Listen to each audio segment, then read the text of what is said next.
திருச்சிற்றம்பலம். புணர்ச்சியுள் ஆயுளை மேல் அன்பு போல உணர்ச்சியுள்ளாங்கே ஒடுங்க வல்லாருக்கு. உணர்ச்சி இல்லாது குலாவி உலாவி அனைத்தலும் இன்பம் அது இதுவாமே. ஆடவர் பெண்களோடு கூடி மகிழும்போது வேறு எண்ணங்களுக்கு இடம் தராமல் தன் அன்பை பகிர்ந்து இன்பத்தை அனுபவிப்பதைப் போல உணர்ச்சியுள் ஆங்கே ஒடுங்க வல்லாருக்கு.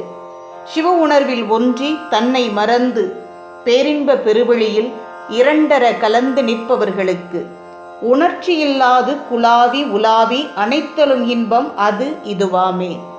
உடல் உணர்ச்சி நீங்கி இறைவனோடு கூடி மகிழ்ந்து சஞ்சரித்து அனைத்து மகிழும் இன்பமாகிய பேரின்பம் கிடைக்கும். முன்னே சொன்னது உடல் அனுபவிக்கும் சிற்றின்பம், பின்னே சொன்னது உயிர் அடையும் பேரின்பம். அன்பே சிவம், அடியார்க்கு அடியேன்.